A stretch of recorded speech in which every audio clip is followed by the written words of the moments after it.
You are listening to the On Purpose Podcast. What's up, everybody, and welcome to another edition of the On Purpose Podcast, where it's always our privilege to be here with you and to hang out with you for the next hour, roughly, and to share stories of people that are inspiring us and living life with a purpose and seeking more than just existing. And it's humbling that they trust us with their story. And it's a privilege to show up and bring them to you. So this week I am excited to dive into the heart of what it means to connect, not just with goals and dreams, but with people who make our journeys worthwhile. Joining us this week is a woman who has dedicated her life to fostering deep connections and empowering others to do the same. She's the author of Lady in the Tribe, and she's here to share her wisdom on building life-changing friendships and finding joy in our communities. She's a certified midlife women's life coach. She's transformed the lives of many by guiding them to their lady tribe, and her insights remind us that no matter where we are in life, the bonds that we forge that shape our purpose and propel us forward are what's truly all that matters. So I hope you enjoy this week's message and interview, and let us know what you get out of this. Subscribe, follow, like, whatever platform you're on, and throw in the comments what's your favorite part of this episode. So sit back and enjoy this week's conversation with Brenda Ridgley.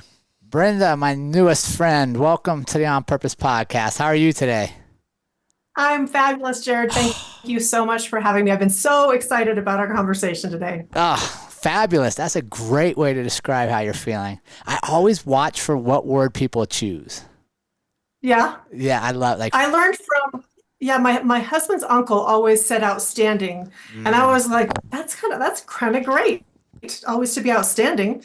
And I think that is a choice. It is. And it almost, what I love about it is almost makes the other person kind of question, like, damn, am I outstanding? Am I fabulous? Maybe I got to shift my perspective. That's right. I think it truly is a choice when it all comes down to it. So, as is most of life, right? Right. Why not be fabulous? Oh, I love it. It's short. It's a short journey anyhow. That's right. All right. Well, I'm excited to get you on the show and to learn from you. The Lady Tribe is very fascinating to me. And, we're coming up on our 25th anniversary, and we raised 2 daughters. And the role of women in society, and particularly the relationships women have with other relationships, has always fascinated me, and at times caused us great challenges as parents. So I'm excited to delve into the Lady in the Tribe and how to create empowering friendship circles, which is the name of your book. Right. Well, I love this conversation, Jerrod. All right. But before I do, you're in Colorado. So I know you're probably an avid hiker. You're an outdoors person. We got to warm up. We just don't get to the state and climb 14ers right away. So, Brent, I'm going to warm you up. Are you ready for these warm-up questions? I'm ready. All right. Here we go. Coffee or tea? Coffee. What kind? Oh, some people may hate on me for this, but I love Starbucks Italian roast. Starbucks, huh? Home, I make it at home. My own cup. Yeah, nobody's going to hate on that. If they are, they're secretly just mad at themselves for doing the same thing. Yeah, right. All right, favorite combination meal, brunch or dinner? Oh boy, I'd say dinner for sure. Thank you. I haven't had a dinner in a long time. I was almost wondering if I made up my own thing, but all right, why dinner? I don't even have breakfast most days of the week, to be honest. So, love dinner, love just, and the whole thing of kind of grazing into the evening, which is not a great habit, but boy, is it fun. I love it. All right. Sunrises or sunsets? I have to say sunset because I don't make it up for the sunrise very often. And what do you, when you watch a good sunset, because you're in the eastern side of Colorado, so you're watching the sun set over the mountains. What's going through your mind? What kind of feelings do you get from that? Well, there is this time of night in Colorado that I call alpenglow. And it's when the sun is setting and everything around you just starts to glow. And it is just beautiful, magical time of day. And I always kind of pointed out to my husband, oh my gosh, it's alpenglow time. And it only lasts a few moments, Mm. but it's just this, everything has this shine that's pretty exciting. Oh, I love it. All right. Audiobook or physical book? Physical book. Okay. What's your Yeah. current physical book you're reading? Oh boy, I've got a few going on right now. That is a little problem of mine, but Sacred Contracts Ooh, nice. is one of them. And also A Course in Miracles. Okay. Yeah. What's been your takeaway from Sacred Contracts? Well, I'm just about 25% through, and it's really all about the premise that we are this continual energy, and we Mm. came to this experience with some understandings and some things that we are supposed to accomplish. And that's where I'm at right now. Oh, I love it. We are energy, right? Yeah, absolutely. That's such an important thing, and I really love having like encouraging people to take accountability for their energy, right? Like we sometimes we want certain energies from other people, right? We want uplifting people in our circle. We want people to, oh, I feel so good being around them. But then the challenge is to make sure you're giving off that energy because you're going to attract it. It's the only way you're going to get it. Right. You Yeah, get you get what you give. So the only way to get that positive energy is to be that light. for sure.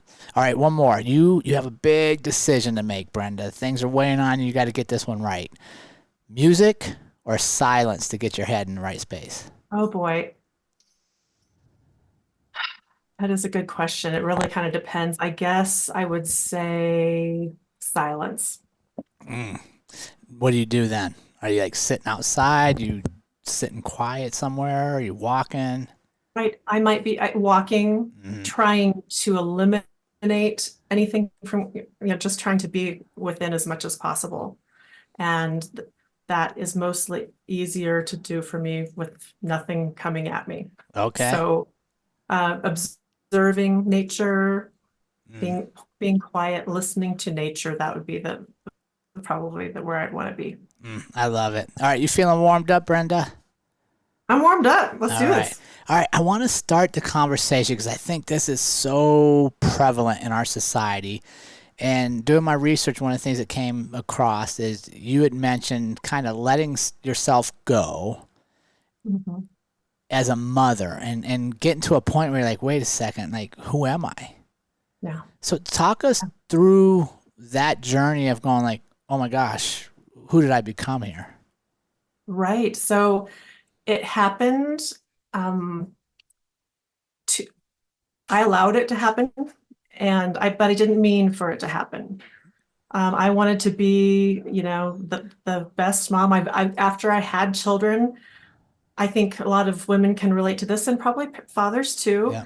that I was a different person walking out of that hospital than when I went in. I mean, I was a changed person. And to top it off, I had kind of a little bit of a traumatic, you know, birth. Probably not unique at all because everybody has their own experience, but I truly believed and said to people that my purpose is to raise this child and so that he can be something and Mm. make a difference. Yeah.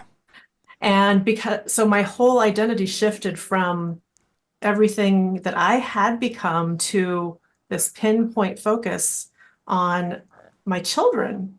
And, over the years, I just started to neglect my own stuff, my own interests, my own activities, and really, most importantly for me, my own friendships really Mm. became they were sacrificed to a busy life. The busy life took over, and the relationships that I did maintain somewhat had become really superficial by the time my kids were in high school. And I realized at one point, I was just kind of going through the motions, kind of like a mom bot, I felt like. And I was having a hard time getting up in the morning when they'd hit high school. I was like, oh my gosh, I have so much to do. My to-do list is full. I've got other people's priorities, but I didn't want to do any of it. And I just had nothing to look forward to. It was all just, I mean, of course, I loved spending time with my family and I was very proud of them and Yeah. am. to this day, but I didn't know what was missing. Something was missing. I have this picture perfect life, but I didn't feel happy. Yeah. What was it? And, what I discovered was I just had emptied myself out. I did have an aha moment one day. I'm like, who? The kids were talking about college and all this stuff. And I'm like, oh, I had a freak out moment. I'm like, oh my gosh, who am I without my role as mom? Yeah. Where did I go? Yeah. What?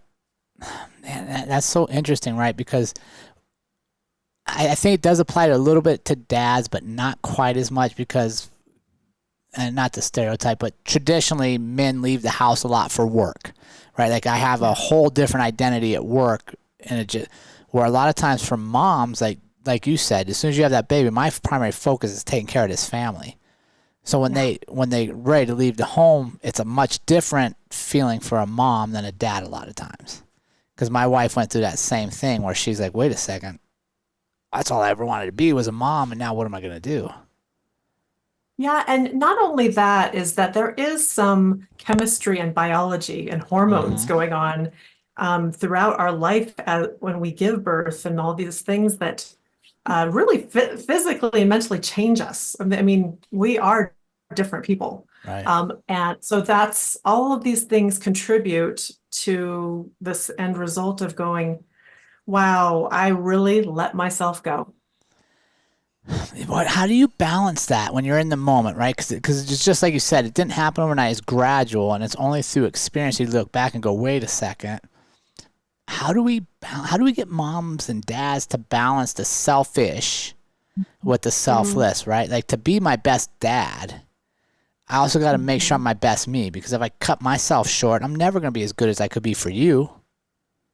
Yeah. So how do we balance that? Yeah, I love speaking to younger groups kind of as a cautionary tale, telling my story as a cautionary tale, because I don't know, my generation a little bit was all, be super mom, do everything, don't ask for help. You can get it all done. And, taking care of yourself or doing your own thing is selfish. Pampering is, you're wasting your family's money don't do it, spend money on yourself, those things. And I really have seen the younger generation kind of say, heck no, that's not happening for me. They don't want to be us any more than we didn't want to be our parents probably. But so I, I preach, self-care is not selfish. It is the only way you can be your whole self. It's the only way you have anything to give is if you are full first. And I, just love to encourage people to figure out what it is that lights them up. What is it that they used to do BC, before children, before career, all those things? What got them excited about life? And go find that thing and do it again, or some of the things that you never got to do. Explore some of those things and start living. I love it. And yeah, I think that's huge, right? Is giving yourself permission to dream again. I don't know where it happens, but so many adults get into this life where they're so focused on the routine and like just getting through what I got to do today that they forgot to dream. Right? And they forgot that it's okay. And it's not, like you said, it's not selfish to my children that I pursue my dream. Matter of fact, it's going to encourage them to pursue dreams if they see mom and dad doing it. Right. You are their role model. And absolutely. I found myself when my kids were going to do their next thing, launching, they were worried about me. That's not what you want as a parent. They're, oh my gosh, my son set up like 6 different fish tanks so I could take care of something before I left. I'm still trying to get rid of them all. I mean, what do you do? Right. So yeah, but they were concerned and worried about me, and that's not what I wanted. Yeah, it's crazy, right? Because it's a byproduct. Like you're trying to be everything to them, but you're not to yourself. And really, what the best example is when we take care of ourselves. And we show people it's okay to dream. It's okay to take time for yourself because you're going to serve better versus expending my cup 24 hours a day and never refilling it. Well, suddenly your level has dropped. Yeah, it's really important for them to see you working out, moving your body. It's really important for them to see you going out with friends and socializing and having a social life. It's really important for them to see you exploring art or hiking or whatever it is that lights you up. You come back a better, happier person. What do you think about this, Brenda? It's important for them to see you set boundaries. Oh, yeah. Right? So like, Oh, no, yeah. I can't do this now because I have to take care of me. That's a boundary. And I think that's Right. one of the things that a lot of our younger generation has not grown up with is the boundaries of no, the boundaries of later, because you're right. One of the defaults of providing everything is they don't learn to protect their space. Right. Yeah, I mean, you have to lead by example. And I share with my clients that you should put things in your calendar for you, and then you guard them with your life. Yeah. Because if you start shifting your stuff around for other people's problems all the time, they're just going to do it again and again and again. But if they see that you have, I'm going out with Jane for brunch, and, and I'm not going to move it, they go, oh, that's important to her. We got to work around that. Right. Yeah, no, I love that. I want to talk, Brandon. One of the quotes I saw was you went on a journey of self-exploration, prayer, and questions to the universe as you were trying to answer this question. Talk to me about that process, if you would. Yeah, so I really, well, I like to say I floundered for a few years Yep. in my midlife funk. And throughout it, I was praying to God. I wrote a letter to the universe, and I just said, "Hey, I'm I'm a student of law of attraction, and I understand that we're all energy, and I should not be swimming upstream. I should go with the flow. And I feel like I've been going with the flow, but I feel like I'm sitting in the middle of a lake Mm, that doesn't have any current, and I sure. have to row. It's the only way out. What do I do? Just kind of asking open-ended questions like that. And finally, little by little, I got little tidbits and nuggets of like, oh, okay, that's maybe that's important. And I eventually resorted to just starting to go on the internet and Googling, what's wrong with me? I'm miserable. I'm unhappy. I have this dissatisfaction in my gut. And what it all came down to when I really, really did the research was that I was lonely. Mm. I was lonely, surrounded by people 24/7, Jerrod. How does this happen? Well, there's a difference between being alone and being lonely, That's right. right? What'd you find in that difference? What'd you find as you sat and said, wait a second, I'm lonely? It's because beyond my family, who knew me very well, pretty well, nobody really knew me because I was only sharing the good stuff. Mm, I was only sharing the highs. I wasn't sharing my heart. I had no one outside of my family to share my fears, my failures, worries off of. So, you're out there posting all your positive stuff and everybody else's too, mm, and you're just trying to keep up, right? yeah. It feels like a little bit. Yeah. But at some point you're going, am I just the only one here that's kind of trying to fake it till I make it? Am I an imposter and everybody else has got it all together? Right. I needed to reconnect with some women who I could live alongside of. We could live our lives together. We could celebrate each other's successes really together. We could be a soft place to fall. I needed a soft place to fall so that I could explore beyond, my current circumstances. Yeah. How did you find the people that you could trust that would celebrate your success? 'Cause that's such a hard thing nowadays, is right? We have this weird idea that, man, if Brenda's successful, that means there's less for me. Mm. But we So know the opposite is true. If I'm part of your success, it breeds my success, right? Like it's the energy exchange. So how did you find a group that allowed you to become part of it?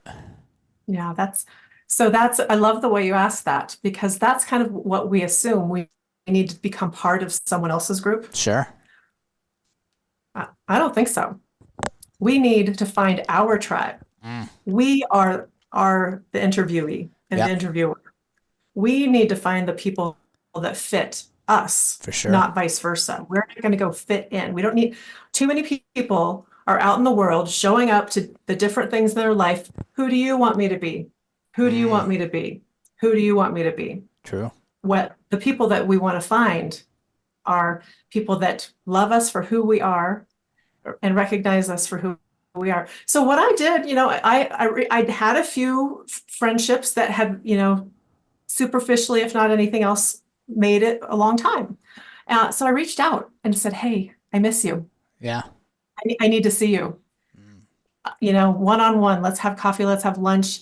And I just poured out to them where I was at. And guess what? Not one of them said, "No, I'm too busy. Thank you. That's weird." People are afraid that they're going to be weird if they invite anyone to have lunch anymore. It's just become so we have a virtual option for everything. Yeah. I miss you. This is where what's going on with me, and this is what I need. And, I remember our times together and our memories, I think is a great foundation. And most of the time, and I'm not saying this has happened a lot, but few people is all you need. They were like, "Oh my gosh, I miss you too. And here's where I'm at." And this is the vulnerability dance that starts to establish those connections of that foundation. Yeah, I love how you went back to your circle, right? You went to people that were already in your life instead of thinking I had to find new people somewhere else. Not that there's not room for new people, but I think for a lot of us, if we get to this point and we start identifying what we really want, we'll find that there's probably people already in our circle that are looking for that same thing. And that sounds like what you allowed them to say is, "Wait, I'm looking for the same thing." Yeah, I did that with a couple old friends, and then I did go out and try to find new friends. So as I was in, business networking groups and all that, some of the women who I had been exposed to for maybe years even, but the conversation had been, "What's going on this weekend? How the weather's beautiful," that kind of level of talk, saying, "You know what? Let's have lunch. Let's do something. Let's go have a drink. I'd like to get to know you better." And I was received well with that also, even though it's a little scary to go to that next level with an acquaintance. But one of my acquaintances from that networking group is one of my very best friends right now. I love it. So here's a thought I just had that I would like to get your ideas on. You didn't call your group or reach out and say, "Hey, I want to show up and dump all this on you, but I don't know what I need." You took ownership of what you were wanting to get back, right? So talk to me about, and talk to our listeners about, okay, maybe I have this feeling going on, but I'm not sure what I want. How do I break down what do I want first? Because I'll be honest, Brenda, if you come to me and you just dump it on my plate, but you don't know what the hell you want, I'm probably not coming back for a second time. Right. But if you come to me and say, "Hey, this is what I'm feeling, but this is what I want," I'm invested because now I want to help you get there because now I'm learning too. How did you take ownership of that part? Well, a couple things. First of all, I think even if you don't exactly know what you want, and you have a connection that you can visit with and just say, "Gosh, here's where I'm at, and this is what I'm feeling, and I'm not sure where I want to go from here, but I'm feeling like, I'd like to spend more time with you and get to know you better." I think a lot of people are going to just resonate with that uncertainty a little bit, because it's more common than you think. But, honestly, I feel like you can absolutely design your tribe, Jerrod. And you design what do I love in my life? What do I want more of? And who can help me get more of that? Maybe I use this example of camping. I grew up camping, in tents and in RVs and stuff with my family, and we'd go holidays and sit around the campfire and do s'mores and all that great stuff. Well, got married. My husband just doesn't really like that. He was like, "Well, let's just go to the Broadmoor." And I go, "Oh, okay." So I didn't camp anymore.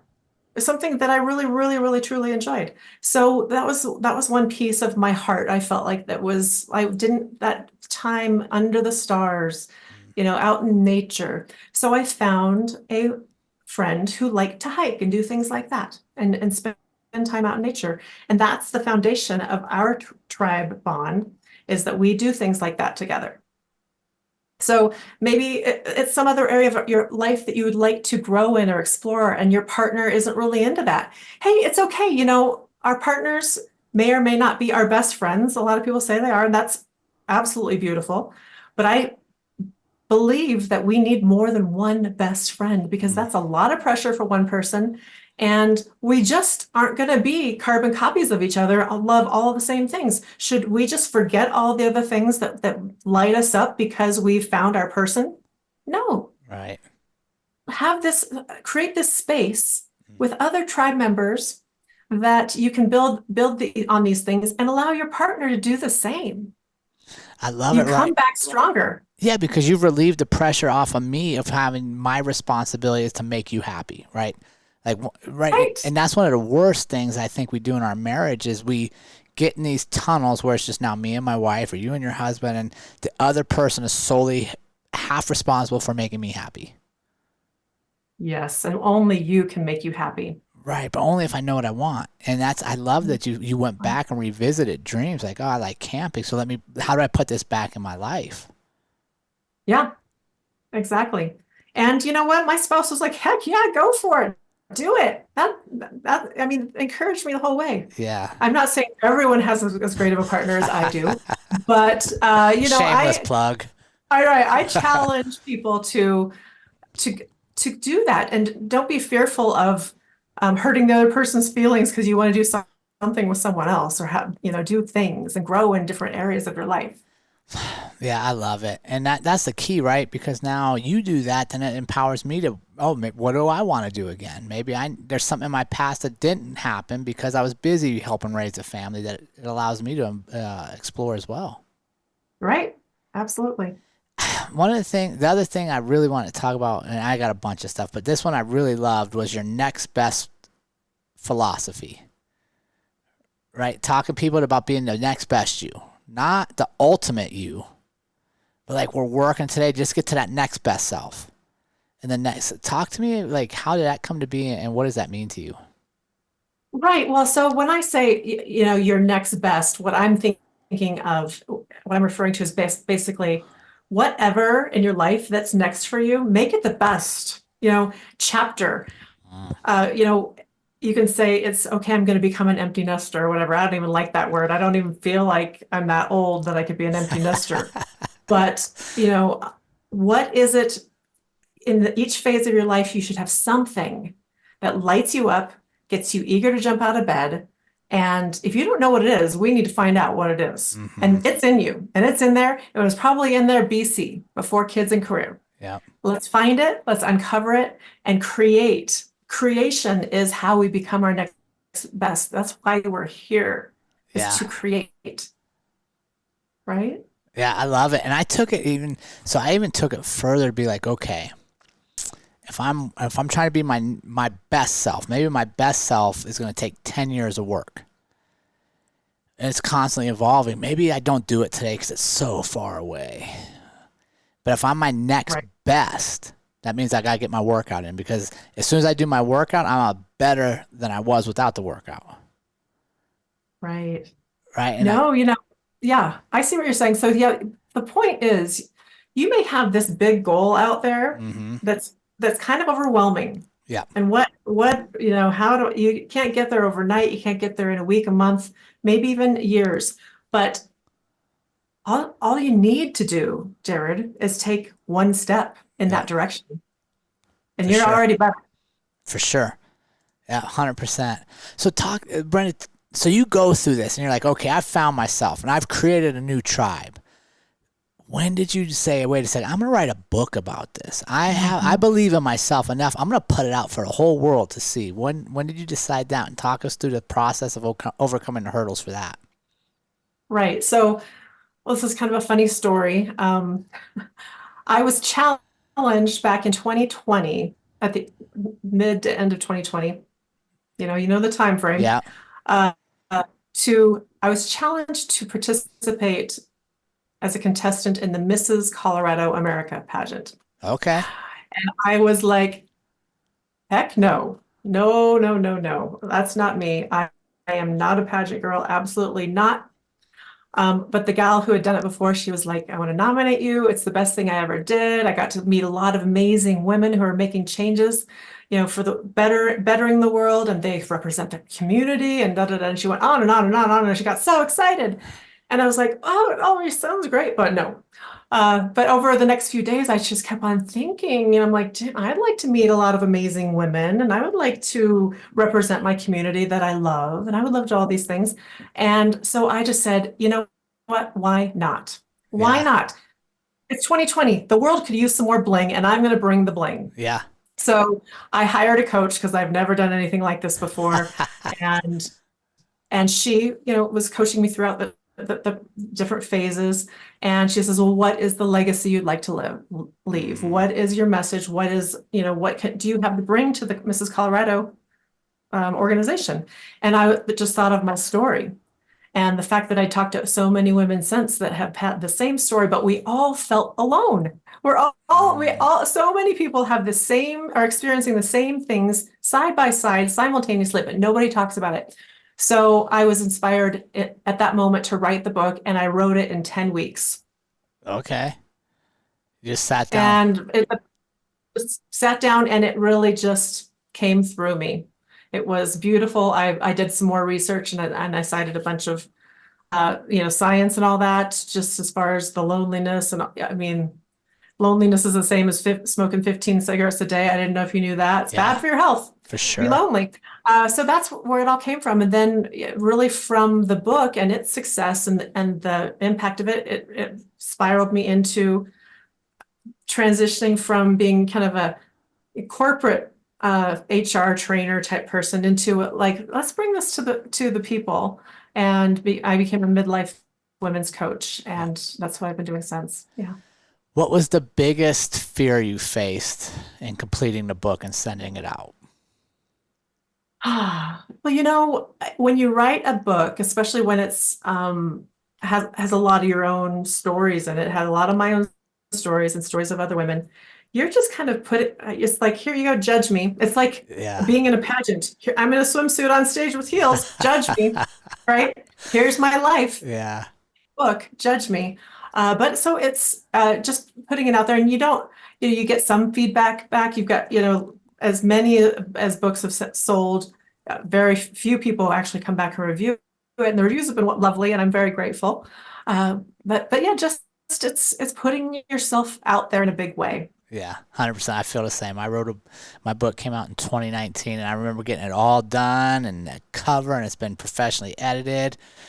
And right before I hit publish, I'm like, man, do I really want this? What if, I don't know if you had this philosophy thought, but it crossed my mind, like, what if I'm the guy that writes the worst book ever? Like, what if that's me? That's my legacy is you wrote the worst book ever. Yeah. For me, it was more like, who does she think she is? That's a big one too, right? Like that's what we do to ourselves. Yeah. Who am I not to be? Who are you not to be? Yeah, for sure. No, that's a good one. So how has expanding your tribe so big now affected your friendships, and what have you learned from getting so many people into that circle? Oh, that's a great question. So I wouldn't say my tribe is big. I share that I think that a tribe should be anywhere from 3 to 6 people. Yeah. Because these are the people that really, again, live your life with you, know your highs, know your lows, and don't judge you for it. They're the ones you can trust with your heart. But beyond that, beyond your tribe is your kindred clan. And those are the friends of friends, that network of friends that you love to see and love to hang out with and do things with. And it's mostly fun based. And then it goes on to your soul. Actually, your soul sisters are in the middle. They're the more long distance friends. Yeah. Community onward. So it's just big bubbles. And how has it changed me? It's funny because like every other relationship that's important, your tribe friendships, you're going to butt heads sometimes. Yeah. You're not going to agree all the time. And that's this big misnomer, I think, in friendship. And that's why they don't last a lot of time. If you have a altercation with a friend that hurts, it's like, see you later. I don't need this. I'm out of here. Right. Because you're not bound by blood, contract, or vow. You don't have to work at it. You just start over. But with the friendships, you have to make a commitment to work through those things. And I have a conversation with my friendships and say, hey, you know what? We're not always going to agree, but I promise you that if you upset me or vice versa, I'm not going to just bail. Yeah. It might take me a minute. I might need a month even, but we're going to talk about it, and we're going to try to work it out. Yeah. But so you think I have the perfect friendships and we never have problems. Well, we do, and sometimes I'm like, oh, I'm testing my own stuff here. I got to make sure I do it right, or so my tribe's shifting a little bit because it's relationships. Yeah. But that idea of everything's perfect is such a burden to carry, right? Like, it's so, if I try to do perfect, I never do anything new, right? If I try to be perfect, I'm just not learning because I'm not making mistakes. And it just drives me crazy when I hear people, or especially if I hear parents talking to kids about this perfect and that perfect. Man, like, let's embrace mistakes. There's no perfection. A quote I heard recently that I just love, and I have it taped to my screen here right now. Yeah. Because it helps me in my own coaching, because sometimes you want to be perfect and you want to be everything for everyone and help them in the best way and be of best service. But the quote is, I'm not going to be perfect, but I am going to be present. That's a good one. Just being here as a sounding board, being here and really hearing, really listening. Yeah. Right? Yeah, that's good. That's really good. And I love that you're embracing conflict within friendships, because why the hell do I want to be friends with everybody that already thinks like me? That's going to be so boring. Definitely. You need people that'll challenge you and call you on your crap, Jerrod, when you get out of line and you're not being you. Yeah. They're going to know. Your tribe knows you. Yeah. And if they know if they see you getting off track a little bit, they're going to be like, come here. Yeah. Get over here. Let's talk about this. For sure. Because they care enough. Because other people are like, oh, what is she doing? Crazy. Right. Yeah. So that's funny, right? Because I've heard this in a few different circles where people say, oh, I just love this person so much, or there's so much love here. But then I watch self-destructive behaviors from that person, right? And I'm like, you love them, but you don't love them enough to say, hey, just like you said, Brenda, I'm going to call you on this. Like, I love you so much. And I'm going to say, Brenda, remember that thing you told me you were going to do? I haven't seen you work on it in months. Like, where are we at? Brenda, I love you so much. Remember you said you were going to go on these hikes every day and you've canceled on me 4 times in a row. What's going on? Right? We have this idea sometimes that loving people means we just accept whatever they're doing. I think that's based on fear. Fear of, loss, of possibly losing the relationship because you don't agree, or because you're voicing any, nobody likes, even if that's coming from love, you don't love it when someone's telling you even what you need to hear, right? Right. It's fear, and it is scary. It's like you said, it's a commitment because I love you enough, and that's a great way to start that conversation. Yeah. I love you enough. If you didn't mean anything to me, I would just watch the show. Isn't that weird? Like, because I 100% agree with you. It's fear, but I'm not afraid of what you're going to become through these bad habits. I'm more afraid of how you're going to feel about me if I tell you the truth. Right. And here's the thing. They may get pissed at first, and they may it may not go well at first. Right. But I think given time and setting it up correctly with sharing, from, I statements, you've heard them. Yeah. This is how, I feel this, like, I feel like you're doing this, not you. If you approach it in a loving way, even if they get mad at first and huff off, I think once they think about it, really, they'll come back and say, thank you. And that's the truth, right? Because if we stopped right now and we said, Brenda, tell me somebody that had an honest conversation and held you accountable for who you want to be, you could probably remember that person, right? Like, oh, Yeah. I had this coach, I had this teacher, it was my mom on this day, it was my grandma. Like, we remember. So we know inside of us that we want that level of investment from our friends, from our community.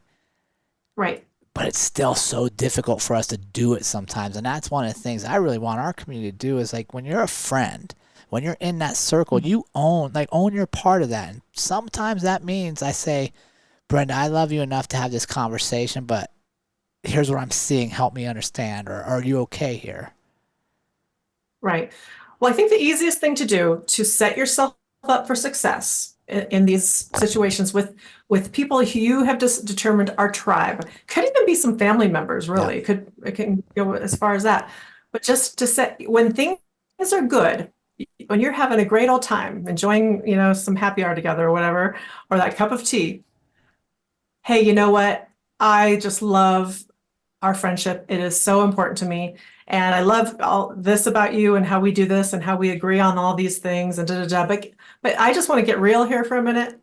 I know our relationship's important enough that I know we're not always going to agree. And that's a big problem for a lot of friendships, but I don't think it will be for us because this is what's going to happen. This is what I commit to you. Yeah. I love And it. you say that. And again, like you said, then when it comes up, remember how we had that talk? No, I love it. And I think that's truly loving somebody. And that's truly caring and earning your spot in their circle, is that you're not just there for the birthday parties and the rainbows and gumballs, but you're there for the tears. You're there for the struggles. You're there for the, hey, wait a second, let's pick ourselves up and get moving again. Yep. So what Exactly. what are some of the common challenges you see for women in that midlife stage, finding their identity again, and how do they overcome that? Yeah. So what I see most commonly is just the results of a decade or more of neglect to their own self, to their own self-care, to their own interests, to their own relationships, and and finding them in this panic state of what's next for me? Who am I now? So the first things are just to kind of hone down on before you can even find your tribe or lead a tribe, because we're all the leader of our own tribe. Right. It's not just one leader in a group of pack of friends that go places. You have your own tribe, I have my own tribe, but we may have Right. we may coexist. But you got to figure out who you are, and you got to figure out what your values are and what's important to you. People where we've got things coming at us all the time, 24/7, of what we should be thinking and what we're should all over all the time. And I don't think a lot of people have taken the time, like you mentioned, to dream. What's their next big dream? What do they what's really going to light them up? What's important to them? What they want to live for? What they would die for?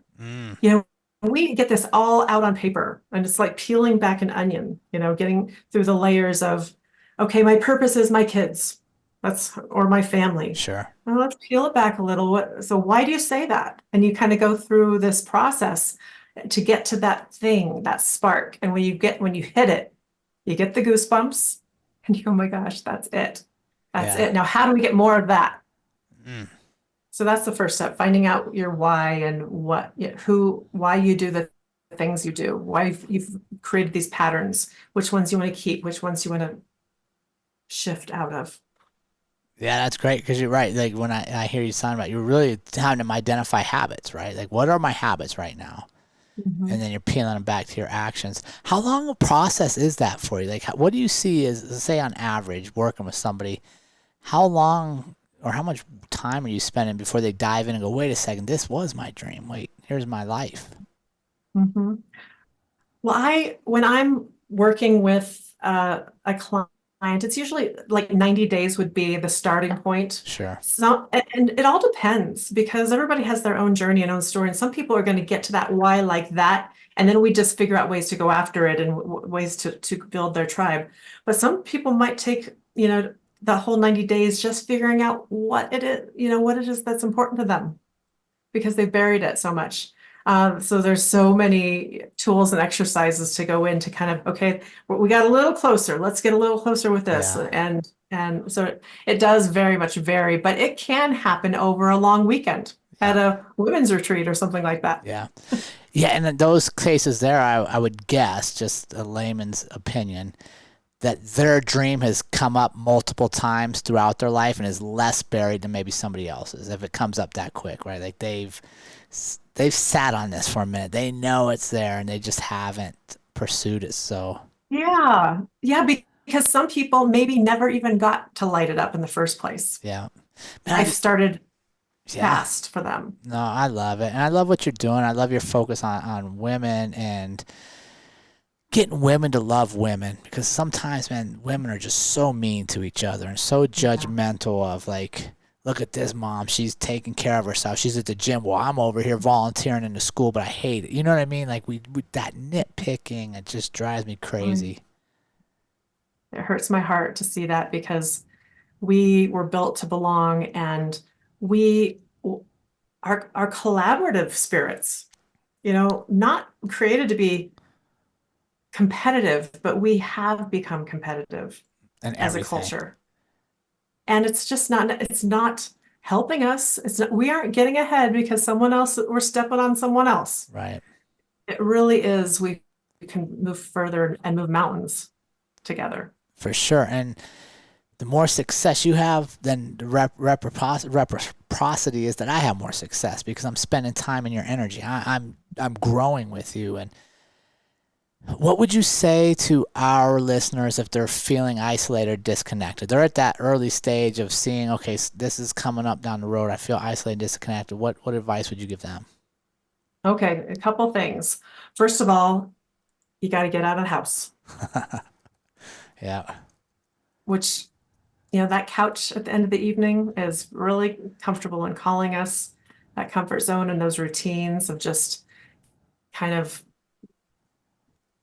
just getting away from it all are so drawing.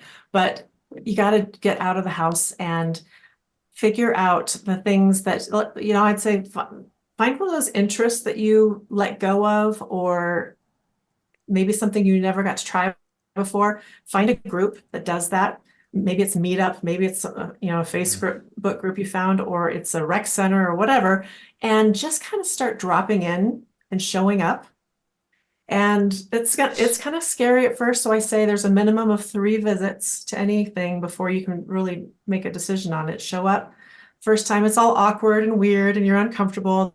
The second time you're going to start to see other people that they were there last time. Okay. And then by the third time, you're kind of part of it. Yeah. And with these people that are at the same event, they have the same interests as you. So it's easier to strike up a conversation. Oh my gosh, how long you been doing yoga? I used to do it a long time ago, but it's, I'm trying to build up my practice again. What's your story? And then just start asking open-ended questions and then listen. Yeah. It's a fast track to friendship, because there just aren't that many great listeners out there, Jerrod. No, I 100% agree. I love it. Brenda, thank you so much for coming on the show this week. I feel like I could sit and talk to you for a whole nother hour. I know. It's been wonderful, Jerrod. I really enjoyed it. Where can our audience connect with you and get more of what you're giving out and continue to have you help their light shine a little brighter? Oh, thank you for that. So the best place is just my website, BrendaRidgley.com. And there you can find, I do 3 or 4 women's retreats every year, places like Breckenridge, Colorado, or Costa Rica is what we have on the books right now. I have all my coaching opportunities are there. I've got a meetup group called Ms. Midlife, so you can look for that.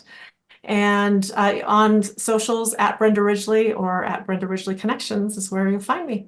Awesome. Brenda, thank you so much for joining us. It's been an honor to share your story. Jerrod, thank you so much. I appreciate it. And remember, team, life is far too short to live any other way than on purpose. We will see you all again next week.